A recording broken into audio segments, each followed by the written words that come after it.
Hello, how are you? Welcome back. कैसे हो आप लोग? मैं मैनपाल स्वागत करता हूं आपका मैनपाल मैथ्स में। लिमिट का 2 नंबर लेक्चर अपन लेके आ चुके हैं। अपन ने लिमिट का पहला लेक्चर जो देखा था, इसके अंदर लास्ट चीज अपन ने ये पढ़ी थी कि 2 पॉइंट जो इंपॉर्टेंट थे वो अपन ने डिस्कस कर लिए थे पॉइंट टू रिमेंबर के अंदर।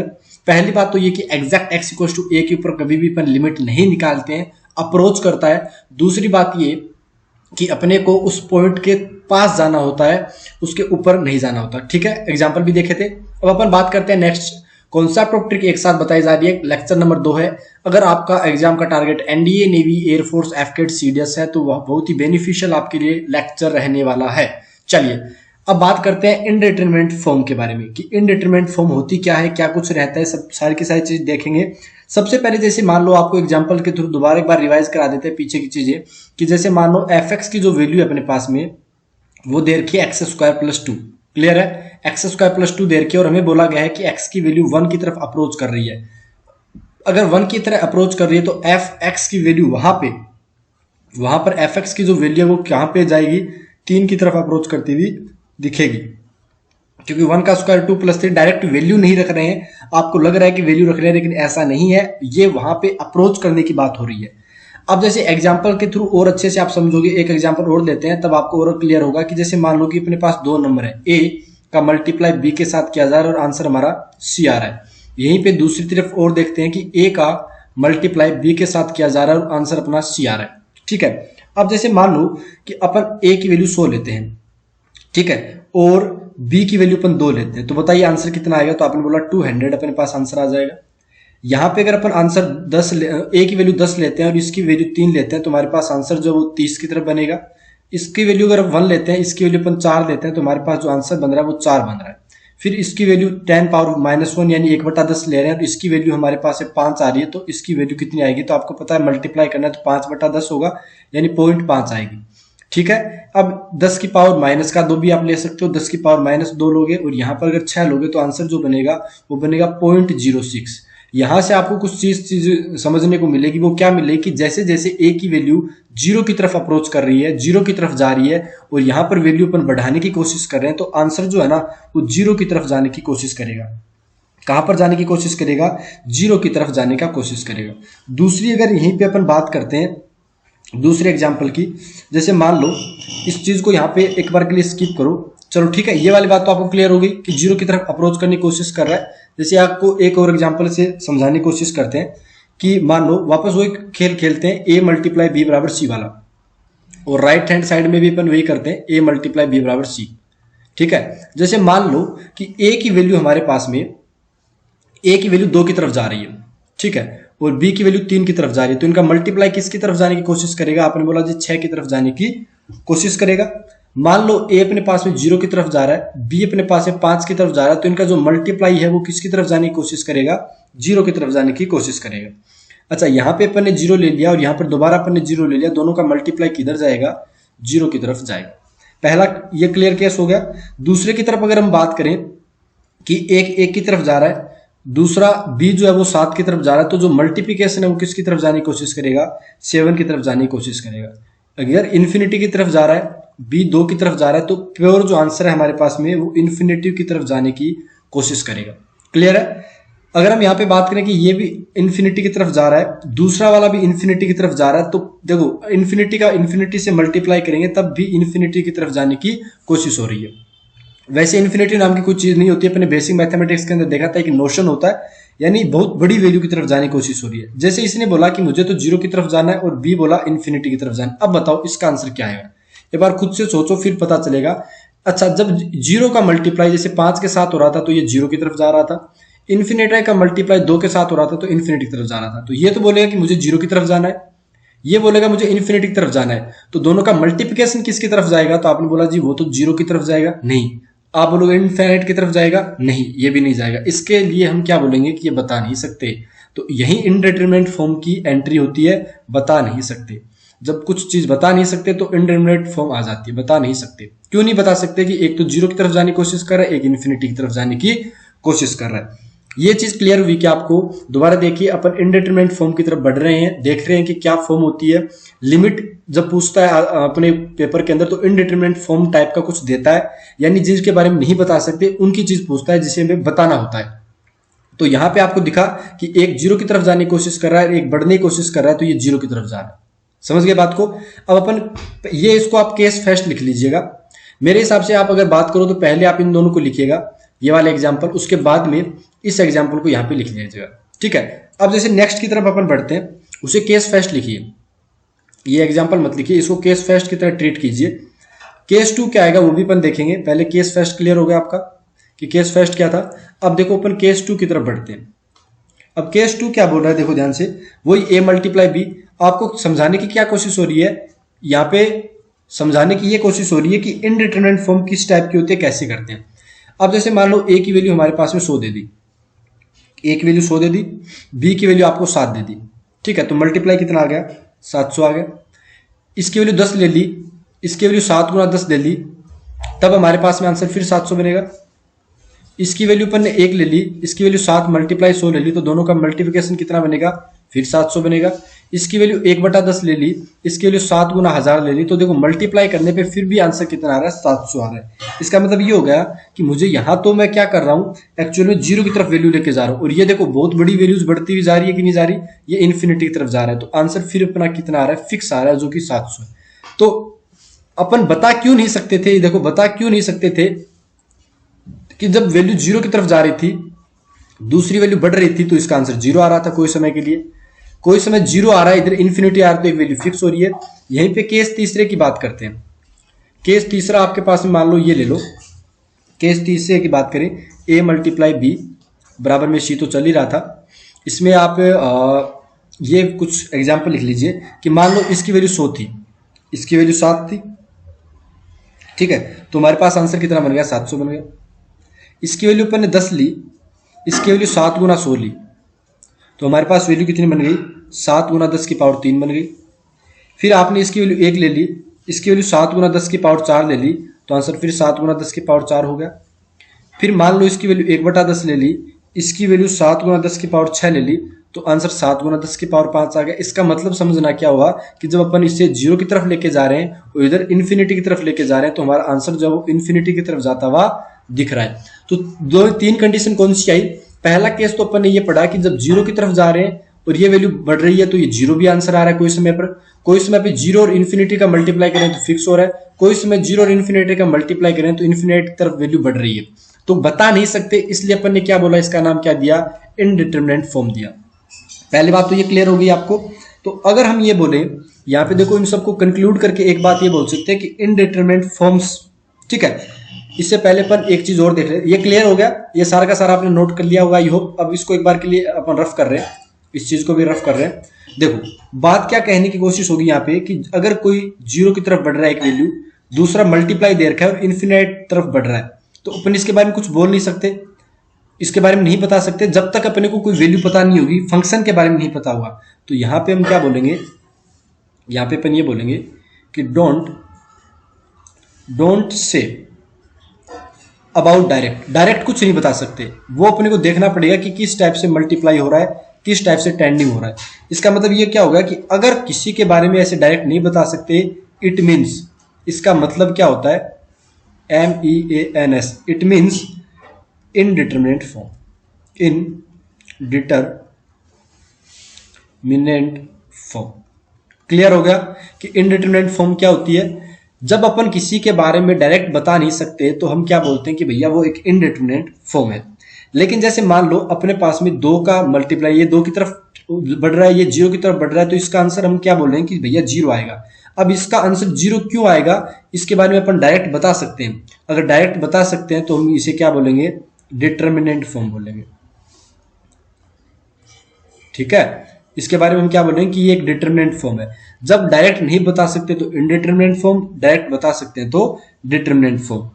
तो अगर हमारे पास में ये डिटरमिनेंट फॉर्म है तो नॉर्मली लिमिट बताई जा सकती है,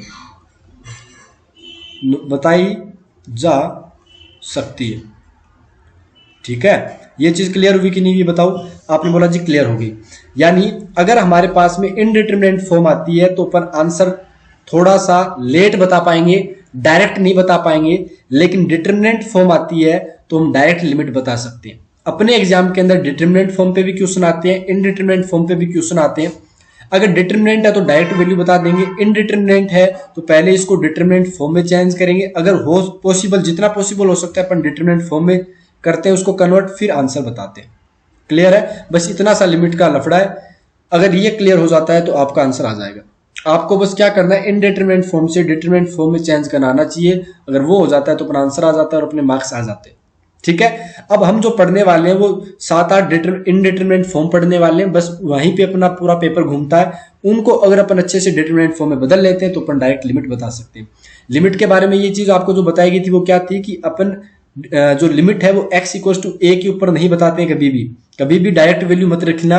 अपन क्या करते हैं, उसको अप्रोच कराने की कोशिश करते हैं। लिमिट में कईयों को तो यही नहीं पता होता कि अपन लिमिट की वैल्यू डायरेक्ट रख के चले जाते हैं कि भैया हो गया, बट ऐसा नहीं होता है। अपन उसकी तरफ जाने की कोशिश करते हैं, भले ही वो LHL हो या RHL हो। अगर RHL और LHL दोनों की वैल्यू बराबर आ जाती है और एक डिफाइंड वैल्यू आ जाती है तो हम उसकी लिमिट बता देते हैं। वो L के बराबर जो अपन ने डिस्कस किया था, कहाँ डिस्कस किया था, ये देखो L के बारे में अपन ने बताया था ना कि ये वाली बात। ठीक है, चलिए उम्मीद करते हैं आपको यहां तक कोई दिक्कत नहीं है, अच्छे से क्लियर हो गया होगा। अब हम बात करते हैं, एक दो चीजें और दिखाते हैं जैसे आपको, देखो फिर और अच्छे से क्लियर होगा। एक दो डाउट मतलब एक दो क्वेश्चन और आपको बताने की कोशिश करते हैं।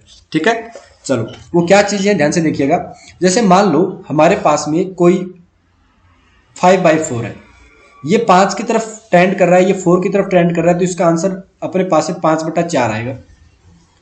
जैसे मान लो अपने पास में 0/8 है, ये 0 की तरफ वैल्यू जा रही है, ये 8 की तरफ वैल्यू जा रही है, तो अपना जो आंसर है वो कहां की तरफ जाएगा, जो न्यूमरेटर के ऊपर डिपेंड करेगा, डायरेक्ट पता है। अगर मान लो इन्फिनिटी/2 है, ये इन्फिनिटी की तरफ जा रहा है, ये 2 की तरफ जा रहा है, तो जब डिवाइड होगा तो ये इन्फिनिटी की तरफ ही जाएगा। ये यहाँ पे एरो लगाइएगा, इक्वल मत लगाइएगा, इन्फिनिटी की तरफ वैल्यू बढ़ेगी। नेक्स्ट जैसे मान लो ये 3 की तरफ जा रहा है, नीचे वाला 0 की तरफ जा रहा है, तो आपको डायरेक्ट क्या बता देना है कि ये इन्फिनिटी की तरफ जा रहा है, क्योंकि नीचे 0 आ गया ना। लेकिन ये प्लस माइनस के ऊपर डिपेंड करेगा। आपने बोला प्लस माइनस इन्फिनाइट क्यों कर दिया, देखो अगर हमने यहाँ पे जब 0 की तरफ ट्रेंड हो रहा है तो एक तो LHL लेंगे, एक RHL लेंगे। जब LHL लेते हैं तो लेफ्ट हैंड लिमिट 0 से कम, थोड़ा सा कम नेगेटिव के अंदर आएगा क्या, जब नेगेटिव वाला आएगा तब तो नेगेटिव इन्फिनिटी करेंगे। RHL में हम क्या करेंगे, पॉजिटिव की बात करेंगे, 0 से जस्ट बड़े की बात करेंगे, तब हमारे पास पॉजिटिव इन्फिनिटी की बात होगी। ये अभी जैसे अगली क्लास के अंदर अपन देखो क्वेश्चन करेंगे, अभी इस क्लास के अंदर अपन इनडिटरमिनेंट फॉर्म देख रहे हैं कि क्या होती है, कैसी होती है। अगली क्लास के अंदर जब अपन इनडिटरमिनेंट फॉर्म के ऊपर क्वेश्चन करेंगे तब आपको पता चलेगा कि प्लस इन्फिनिटी क्या था, माइनस इन्फिनिटी क्या था। पहली बात तो ये क्लियर हो गई। जब भी आपको 1/∞ दिया जाता है तो इसका आंसर क्या बोलते हो डायरेक्ट बताओ, तो आपने बोला 0 नहीं बोलना है। कभी भी ऐसे नहीं है कि ये 1 की तरफ जा रहा है, ये इन्फिनिटी तरफ जा रहा है तो आंसर 0 होगा। इसे अपन अनडिफाइंड बोलते हैं। बेसिक मैथमेटिक्स की वीडियोस के अंदर देखना, ये अनडिफाइंड बताया गया था आपको। क्लियर है? क्लियर है, अच्छे से क्लियर है। जैसे मान लो अपने पास में ये 0 की तरफ बढ़ रहा है, ये इन्फिनिटी की तरफ बढ़ रहा है, तो इसका आंसर क्या होगा बताना। ये इंडिटरमिनेंट फॉर्म नहीं है भाई, ये 0 है। पता है कैसे, ये तो 0 की तरफ जा रहा है, ये तो बोला भाई मैं 0 की तरफ जा रहा हूं। जब इन्फिनिटी का डिवाइड करते हैं तो वो भी 0 की तरफ अप्रोच करने की कोशिश करता है, तो ऑल ओवर आ गया। तो दिस इज, इसको अपन क्या बोलेंगे, this is also determinant form. Determinant form ये क्या है, एक डिटरमिनेंट फॉर्म है, ऐसे नहीं बोलता।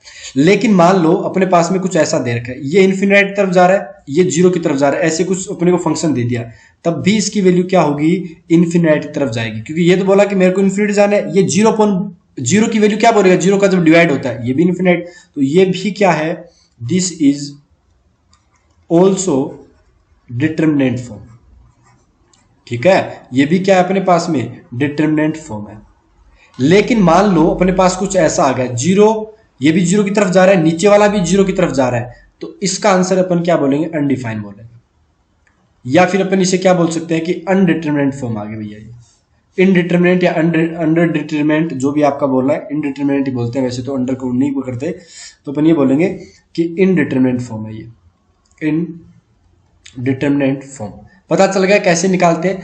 अगर ये आ गया तो इसे इनडिटरमिनेंट फॉर्म नहीं बताएंगे, ये 0 की तरफ अप्रोच करेगा, ये भी अपन इन्फिनिटी की तरफ जा रहा है, तो ये भी एक डिटरमिनेंट फॉर्म है, लेकिन 0/0 वाला इनडिटरमिनेंट फॉर्म है। तो आप ये बोलो कि कितनी टाइप की होती है ये इनडिटरमिनेंट फॉर्म, ये बता दो हमें। तो थोड़ा सा देखो बेसिक आईक्यू से तो अपने को ये पता लगाना ही होगा थोड़ा सा। जैसे ये वाला इंडिटरमिनेट फॉर्म हो गया, ये हो गया, जहां पे कॉन्ट्राडिक्शन होता है, मतलब दो, एक तो ये बोल रहा है कि मेरे को जीरो की तरफ जाना है, एक बोल रहा है इन्फिनिटी की तरफ जाना है। जहां पे कॉन्ट्राडिक्शन होता है वहां पे अपन इंडिटरमिनेट फॉर्म बताने की कोशिश करते हैं। जैसे कि ये देखो, इसके अंदर कॉन्ट्राडिक्शन हो रहा था, एक तो बोल रहा है जीरो तरफ जाना है, एक बोल रहा है इन्फिनिटी की तरफ जाना है, तो कुछ भी नहीं बोल सकते। जैसे ये क्या बोल रहा था कि मेरे को जीरो की तरफ जाना है, ये बोल रहा है इन्फिनिटी की तरफ जाना है, तो ये भी अपने पास में इंडिटरमिनेट फॉर्म होगी। जहां पे कॉन्ट्राडिक्शन होता है वहां पे ये चीजें होती है। चलो अब अपन पढ़ते हैं इंडिटरमिनेट फॉर्म कितनी होती है। वो बस अपने एग्जाम के अंदर आप इतनी इंडिटरमिनेट फॉर्म कर दोगे, 7 या 8 इतनी है अपने पास में, तो ये होता ही आपका काम हो गया।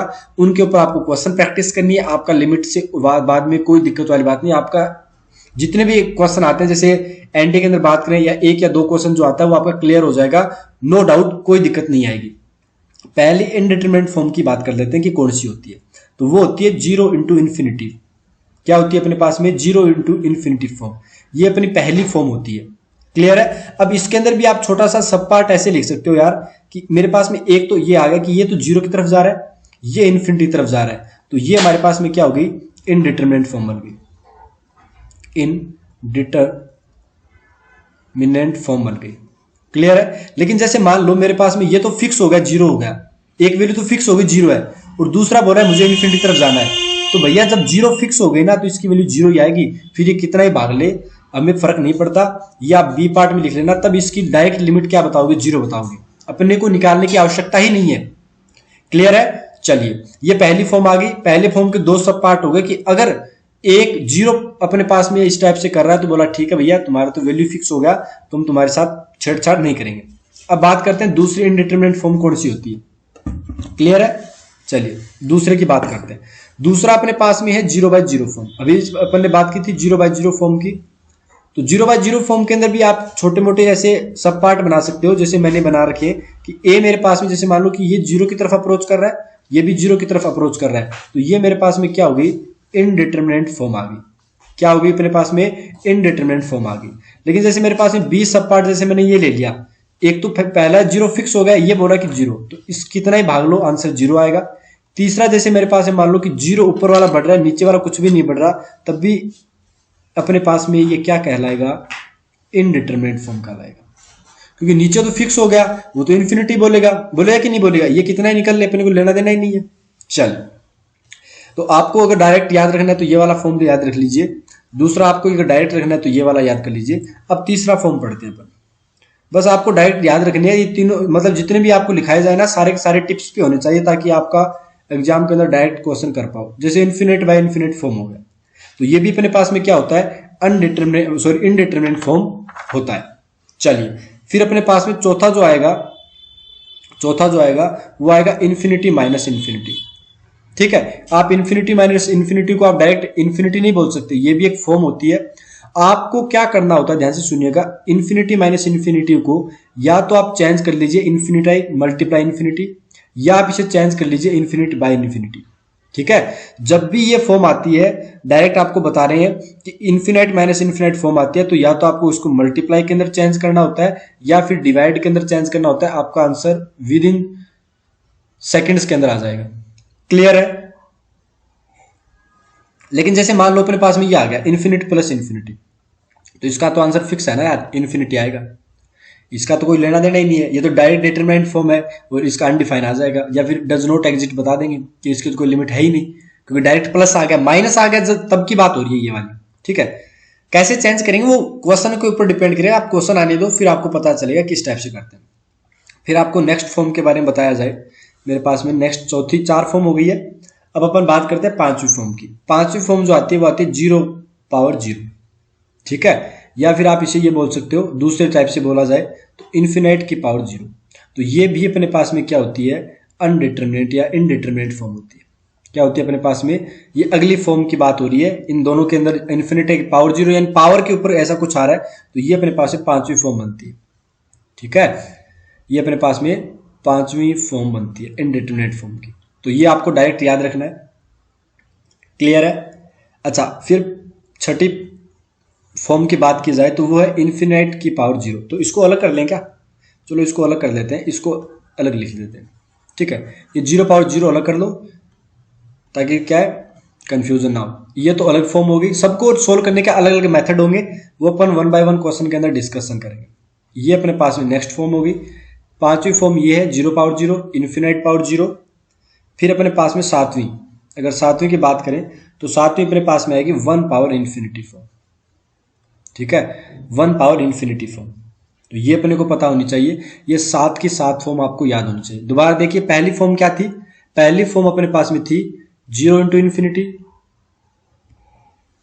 0 by 0, infinite by infinity, infinite minus infinity, 0 power 0, infinite power 0 और 1 पावर इन्फिनाइट। ये सारी की सारी अनडिटरमिनेट फॉर्म होती है, इनके ऊपर क्वेश्चन पूछे जाते हैं। सारी की सारी चीजें आपको पता होनी चाहिए।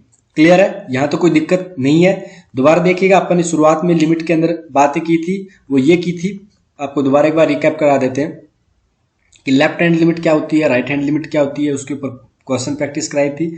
उसके बाद में तीसरा पॉइंट ये बोला गया था कि अगर लिमिट किसी फंक्शन की एग्जिस्ट करती है तो लेफ्ट हैंड और राइट हैंड पे निकालनी है, और दोनों अगर इक्वल आ गई तो वो अपनी लिमिट हो जाएगी।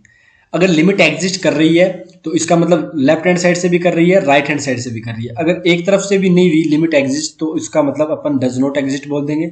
या दोनों की तरफ से कोई ना कोई डिफाइन वैल्यू आ गई बट दोनों इक्वल नहीं आई, तब भी हम क्या बोलेंगे कि डज नॉट एग्जिस्ट है लिमिट के बारे में। क्लियर है? ये चीज अच्छे से समझ में आ गया होगा। उसके बाद में अपन अनडिटरमिनेट फॉर्म देखी है, वो 7 फॉर्म होती है जो डायरेक्ट एग्जाम के अंदर पूछी जाती है।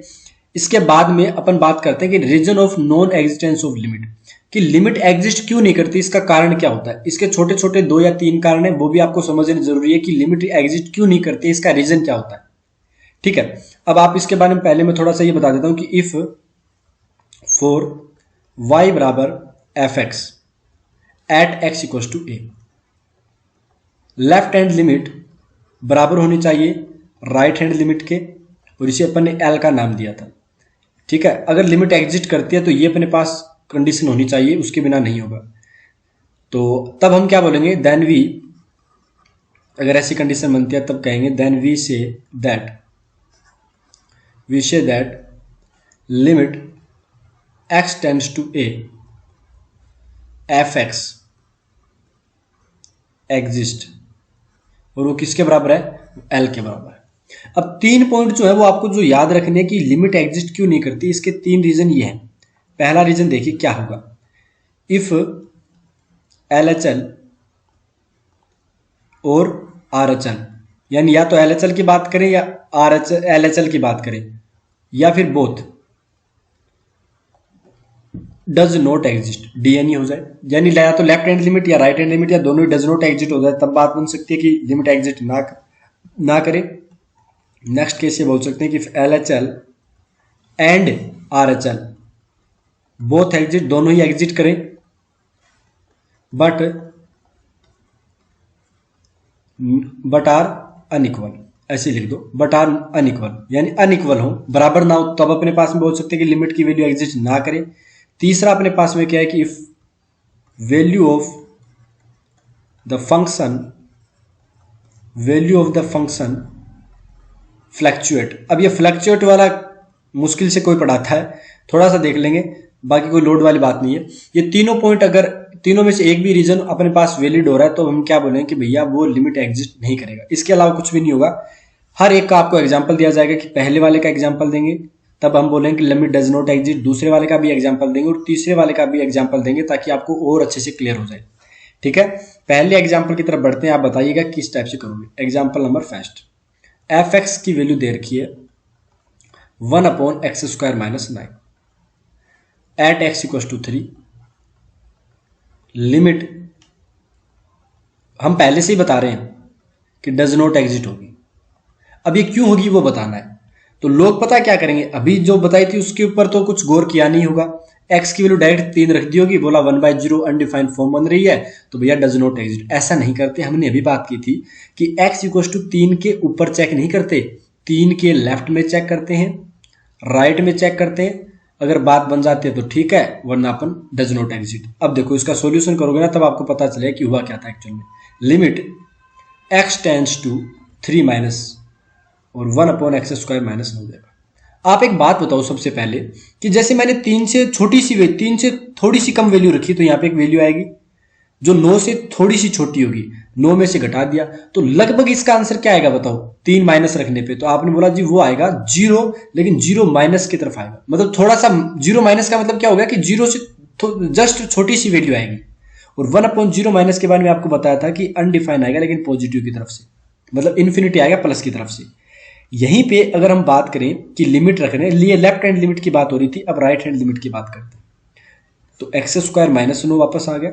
तब देखो अगर हमने 3 से जस्ट बड़ी वैल्यू रखी, 3 से जस्ट वैल्यू बड़ी, तो यहां पर 9 से जस्ट वैल्यू बड़ी आएगी, यानी इसका जो आंसर आएगा ना वो आएगा 0 से थोड़ा सा जस्ट बड़ा, तो ये प्लस इन्फिनिटी तरफ बढ़ेगी। अब आप देखो ना तो लेफ्ट हैंड लिमिट ना राइट हैंड लिमिट, दोनों ही क्या नहीं कर रही अपने पास में, डज नॉट एग्जिट हो रही। तो पहले वाली कंडीशन समझ में आ गई क्या, लिमिट एग्जिट नहीं करने का पहला रीजन आपको ये दिया था कि इफ LHL और RHL बोथ ही अपने पास में डज नॉट एग्जिट हो रहे, तो ये पहला आपके सामने एग्जांपल फेंक दिया मैंने, ठीक है।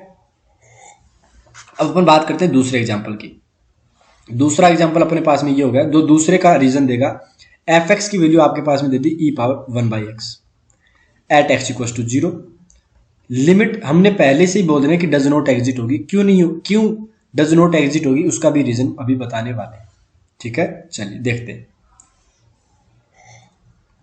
आप एक बात बताओ, सबसे पहले आपने x की वैल्यू 0 से थोड़ी सी कम रखी, तो 1/x की वैल्यू कितनी आएगी, तो आपने बोला 1/0 माइनस, जिसकी वैल्यू कितनी हो जाती है इन्फिनिटी, लेकिन माइनस की तरफ से। तो ये इन्फिनिटी किसकी पावर में चल रहा था, e⁻∞। e⁻∞, e की तो वैल्यू होती है 2 पॉइंट समथिंग, तो आप ऐसे लिख सकते हो क्या 1/e⁻∞ समथिंग। तो ये तो इन्फिनिटी तरफ जा गया, क्योंकि 2 पॉइंट समथिंग वैल्यू होती है, एक्स वाई जो भी होती है e की वैल्यू, अब वो इन्फिनिटी तरफ चली गई, तो इसकी वैल्यू तो बहुत बड़ी चली गई, वो अपॉन के अंदर और चल रही है, तो इसका मतलब ये लगभग 0 की तरफ जा रहा है, ये 0 की तरफ टेंड कर रहा है, यानी 0 की तरफ जाने की कोशिश हो रही है। चलो एक बात तो ये हो गई। अब दूसरी बात करते हैं कि आपने 0 प्लस रखा, 0 से जस्ट वैल्यू बड़ी रखी, तो 1/0 प्लस आया, तो इसकी जो वैल्यू है वो इन्फिनिटी प्लस की तरफ बढ़ी। तो ये तो e की पावर में था, तो e की पावर इन्फिनिटी, e की पावर इन्फिनिटी अभी बताया था आपको किधर जाने की कोशिश करेगा, इन्फिनिटी तरफ जाने की कोशिश करेगा।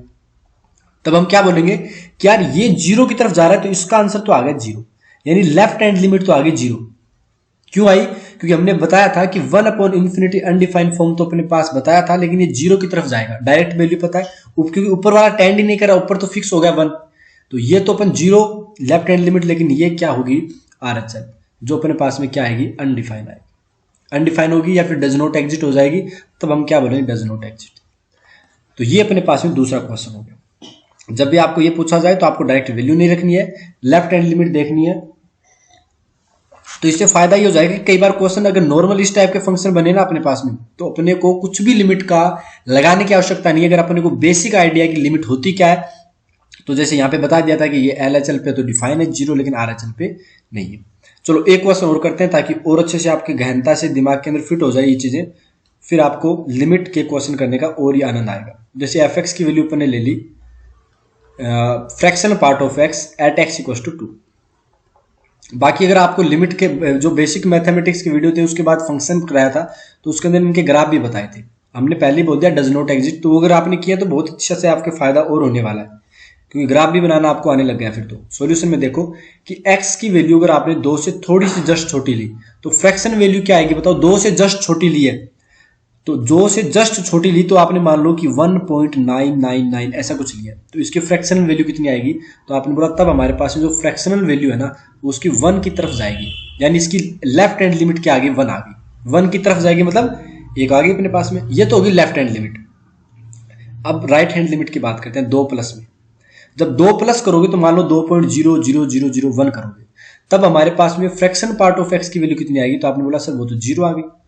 अब 0 आ गई तो हमने क्या बोला कि यार ये तो RHL आ गया, और LHL RHL तो दोनों क्या नहीं है, इक्वल नहीं है, तो लिमिट क्या नहीं होगी डज नॉट एग्जिट होगी, और यही तो हमने पहले बताया था क्वेश्चन।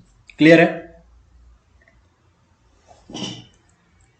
उम्मीद करते हैं आपको ये तीनों एग्जांपल इन तीनों रीजन के अकॉर्डिंग क्लियर हो गए होंगे। इनफिनाइट फॉर्म दोबारा देख लो, पहली आती है 0 × इन्फिनिटी, दूसरी आती है पहली आती है 0 × इन्फिनिटी, दूसरा 0/0, तीसरा है इन्फिनिट बाय इन्फिनिट, चौथा है इन्फिनाइट माइनस इन्फिनाइट, फिर 0/0, इन्फिनाइट पावर 0, 1/इन्फिनिटी। उम्मीद करते हैं आपको इन्फिनाइट ये सारी फॉर्म तो अच्छे से क्लियर हो गई होंगी। क्लियर है? अब आपको आपने बोला सर ये फ्लक्चुएट ये क्या लिखा था, इसके बारे में तो हमें नहीं बताया। चलो इसके बारे में भी देख लेते हैं। मान लो अपने पास में फंक्शन ये दे रखा है, एफ एक्स की जो वैल्यू है ना वो ये दे रखी है साइन 1/x²। जैसे मान लो ये दे दिया और एट एक्स इक्वल टू 0 बोल दिया। At x equal to 0 value हमने तो पहले ही बोल दी, वैल्यू ऑफ लिमिट डीएनई है।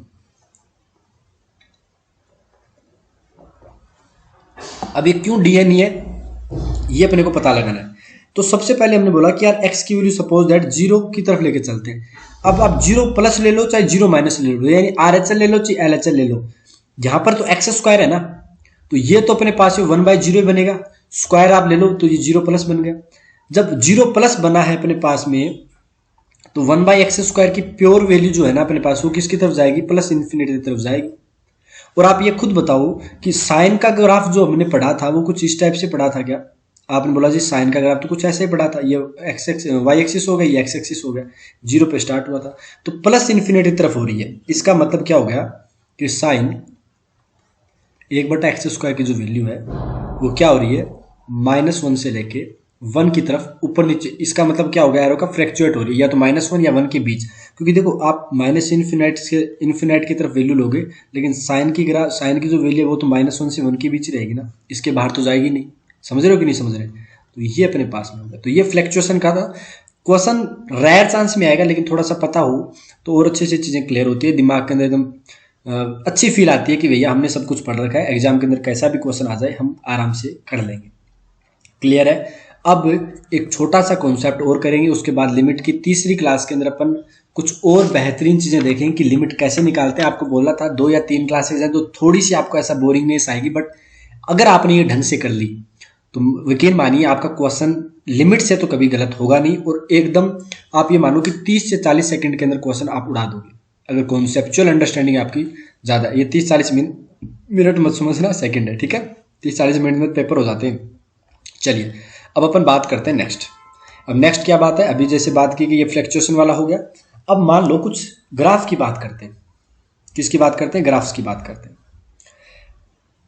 अब ग्राफ की अगर हम बात करें, ये देखो ग्राफिकल रिप्रेजेंटेशन ऑफ लिमिट्स, यानी ग्राफ के थ्रू कैसे बता सकते हैं। एक बार आप ये समझिए कि फंक्शन का एक क्वेश्चन आया था 2016 या 17 की बात है, डायरेक्ट आपको ग्राफ दे दिया गया था।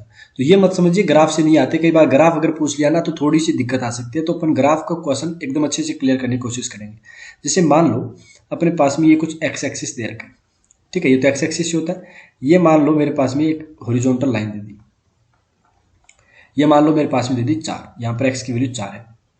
ग्राफ जो था वो कुछ इस टाइप से आ रहा था, मैं इसको ब्लैक से बनाने की कोशिश करता हूँ, ठीक है। ग्राफ को अपने पास में ग्राफ कुछ 4 के इस साइड ऐसे आ रहा था और यहाँ पर ऐसी वैल्यू आ गई 0 गोले का मतलब हो गया कि 4 के ऊपर डायरेक्ट वैल्यू नहीं आ रही है। उसके बाद ये वैल्यू यहाँ से स्टार्ट हुआ ग्राफ और फिर इधर से चला गया। ये वैल्यू मान लो 2 है अपने पास में, ये 3। हमें बोला गया कि आप लिमिट बताइए 4 के ऊपर। तो 4 के ऊपर जब लिमिट की बात आती है तो हम क्या बोलेंगे कि limit x tends to 4 minus 4 से जस्ट छोटे की बात करते हैं। ये कोई fx की बात हो रही है, ठीक है, कोई भी फंक्शन नहीं है। 4 से जस्ट छोटा का मतलब क्या हो गया कि अपन इधर लेफ्ट हैंड साइड से आ रहे हैं, 4 से जस्ट छोटा देखा तो अपने को वैल्यू क्या दिखी, आपने बोला जी 2 दिख रही है। मतलब इस पॉइंट के ऊपर थोड़ा सा मैं आपको जूम करके दिखाऊंगा, ये जूम इसी से होगा। ये देखो आप खुद देखो कि 2 के, आपको श्योर है ना अच्छे से जी, तो 2 के जस्ट छोटे जब अपन ने बात की तो 2 हो गया। जैसे ही अपन ने तो इसकी वैल्यू 2 आ गई, लेफ्ट हैंड लिमिट 2 आ गई। लिमिट अगर हम बात करें x टेंस टू 4 प्लस पे, थोड़ी सी ज्यादा पे बात करते हैं, तब हमारे पास में बताओ क्या बनेगा। तो इसको दोबारा देखिए, ये देखो अब की बार कितना बन रहा है, तो आपने बोला जी ये 3 बन रहा है, ठीक है। इसका मतलब इसकी वैल्यू 3 आ गई। तो left hand limit not equal to right hand limit, तो limit does not exist. Graph वाला समझ में आया क्या? पहला वाला फंडा अच्छे से क्लियर हो गया होगा। चलो दूसरा फंडा एक और अच्छे से क्लियर करते हैं आपका। मान लो अपने पास में कुछ ऐसा ही था ग्राफ, एक्स एक्सिस था अपने पास में, ये कोई लाइन अपने पास में दे रखी है, ड्रॉ कर रखी है ऐसा कुछ। अब ये इस टाइप से, यहाँ पर कोई भी वैल्यू नहीं है, यहाँ पर भी कोई वैल्यू नहीं है, ऐसा आ गया। ये मान लो अपने पास में 2 है, ये 3 है और ये बात हो रही है 4 के ऊपर, ठीक है। तो आप खुद देखो कि अगर हमने बात की कि limit x tends to 4 minus के ऊपर, 4 माइनस है ये, ठीक है। 4 माइनस के ऊपर तो इसकी एफ एक्स की जो वैल्यू है वो कितनी आ रही है, तो आपने बोला वो तो आ रही है 2। अगर limit x tends to 4 plus पे बात करते हैं उस फंक्शन की, तब इसकी वैल्यू आ रही है 3। मतलब 3 से शुरू नहीं हो रही, लेकिन 3 के लगभग वैल्यू आ रही है ना। लेकिन अगर हम बात करते हैं कि एक्स टेंस टू 4 के ऊपर एग्जैक्ट 4 पे क्या हुआ, तब हम क्या बोलेंगे, अनडिफाइंड। क्योंकि 4 के ऊपर तो कोई वैल्यू नहीं है, ये ग्राफ वैल्यू नहीं ले रहा, अनडिफाइंड। तब हम क्या बोलेंगे कि लिमिट डज नॉट एग्जिस्ट, क्योंकि इक्वल होनी जरूरी है, जो कि नहीं है, ठीक है। अब आपको एक बड़ा सा ग्राफ देते हैं, उसके ऊपर सारी चीजें क्लियर हो जाए। ये आपके सामने ग्राफ आ गया। अब आपको वन बाय वन बतानी है कि चीजें क्या होने वाली है। क्लियर है? ये ग्राफ, ये देखो एकदम जूम करके रख दिया आपके सामने। आप एक बार अच्छे से निहार लीजिए, ग्राफ को बना लीजिए वीडियो को पॉज करके। फिर अपन हर एक पॉइंट के ऊपर, जैसे -2 के ऊपर बात करेंगे, -1 के ऊपर बात करेंगे, 0 पर बात करेंगे, 5 पे बात करेंगे, 7 पे करेंगे, 9 पे करेंगे कि लिमिट क्या आ रही है। और उसके बाद में ग्राफ का कभी भी क्वेश्चन आपका गलत नहीं होगा, एग्जाम में आता है तो, ठीक है। चलिए इसको जूम, चलो इसको सही कर देते हैं वापस। अब देखो, अगर हम बात करते हैं सबसे पहले लिमिट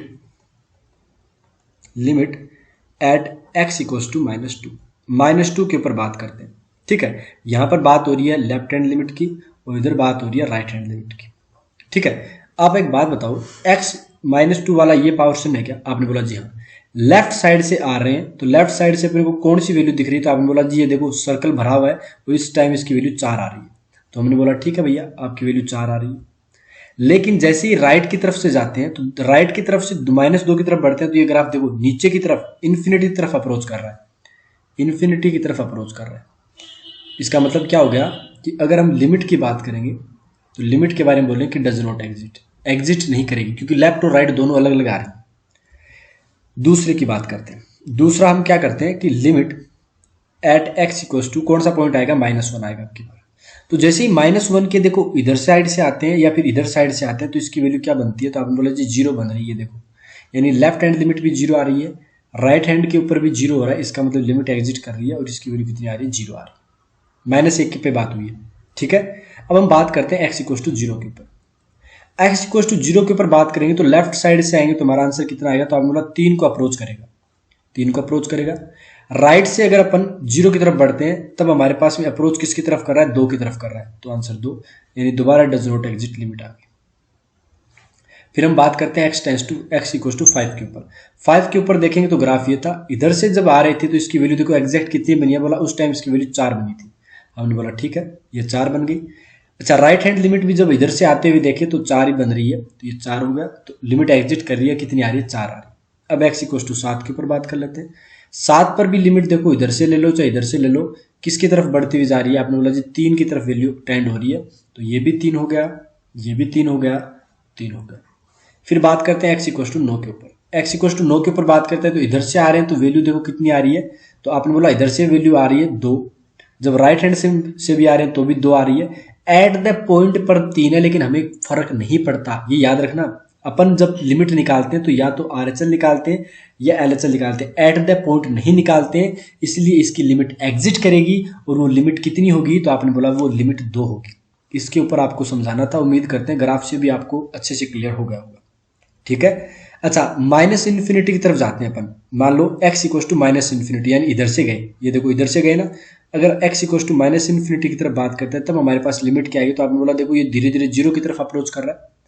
अच्छा, इसकी लेफ्ट हैंड लिमिट तो हम नहीं बता पाएंगे, क्यों? क्योंकि देखो अनंत तक ग्राफ जा रहा है पीछे की तरफ, तो कहां से पॉइंट वापस लेके आएंगे? लेकिन राइट हैंड लिमिट लेके जा सकते हैं इधर से। तो इसके ऊपर अगर नहीं देखो ग्राफ होता है ना, अब आपको ये भी चीज मैं बताऊंगा, बाकी यहाँ पे अपन ऐसे ही छोड़ देंगे। इसकी वैल्यू 0 करेंगे तो पूरा आंसर 0 आ जाएगा। बताने की क्या बात थी कि जैसे मान लो, यहाँ पे छोटी सी चीज आपको बताने की इसलिए बता रहे हैं, बाकी कोई इतना बड़ा भी इशू नहीं है। जैसे मान लो ये ग्राफ है, आपको पता है ना ये ग्राफ क्या है? यहाँ पर जो वैल्यू होती है अपने पास में वो होती है -1, और यहाँ पर वैल्यू होती है 1। यहाँ पर होती है माइनस का π/2 और यहाँ पर होती है π/2। समझते हो ना? ये किसका ग्राफ है? थोड़ा सा गौर करो, समझो। ये ग्राफ है साइन इनवर्स x का। अगर आपको ये पूछ लिया जाए limit x tends to 1 f(x), यानी limit x tends to 1 sine x, sine inverse x हो रही, तो इसकी वैल्यू कितनी होती है? तो आपने बोला जी π/2 होती है। क्यों होती है π/2? अभी पता चलेगा कि राइट में देखो, क्योंकि डोमेन के अंदर ही नहीं है, x एक के बाद में, ध्यान से सुनना, एक के बाद में तो ग्राफ बन ही नहीं रहा। तो हम तो बोलते हैं कि लिमिट निकालने के लिए राइट हैंड लिमिट चाहिए, राइट हैंड लिमिट में तो ग्राफ ही नहीं है। तब हम क्या बोलते हैं कि जहां ग्राफ है वहां चेक कर लो भाई। तो वहां जब चेक किया तो लेफ्ट की तरफ से आए तो इसकी वैल्यू π/2 की तरफ बढ़ती जा रही थी। देखो ऐसे करके π/2 की तरफ बढ़ती जा रही है कि नहीं जा रही, आपको जूम करके दोबारा दिखाते हैं। देखो ये देखो π/2 की तरफ बढ़ती हुई जा रही है ना, और π/2 की तरफ बढ़ती जा रही है, तो हम क्या बोलेंगे कि इसकी जो आंसर है वो π/2 आएगा। क्लियर है? बाकी इतना बड़ा इशू नहीं है, आपको ग्राफ में डायरेक्ट बस ये बताना था, पॉइंट ज्ञान देना था, थोड़ा सा आपने ले लिया होगा। अगर नहीं लिया तो भी कोई दिक्कत नहीं है, अगर ये वाले भी समझ में आ गए तो बहुत अच्छी बात है। ठीक है, नेक्स्ट क्लास के अंदर अपन देखेंगे कि कैसे कैसे क्वेश्चंस अपने पास में इनडेटरमिनेट फॉर्म से बनते हैं, कैसे कैसे उनका आंसर करते हैं। 2 लेक्चर अगर आपने बहुत ही शिद्दत के साथ देखे और नोट्स बनाए तो समझो आगे वाले लिमिट की जो चीजें हैं वो एकदम मक्खन की तरह स्मूथ होने वाली है। ठीक है, मिलते हैं आपके साथ में नेक्स्ट क्लास में, तब तक के लिए धन्यवाद। अगर आपको चीजें अच्छी लग रही है तो वीडियोज को लाइक कर दिया करो, शेयर कर दीजिए करो दोस्तों के साथ, और चैनल को सब्सक्राइब कर लो। मिलते हैं आपके साथ में तीसरी क्लास की लिमिट में, तब तक के लिए धन्यवाद। जय हिंद, जय Bharat, bye bye, take care.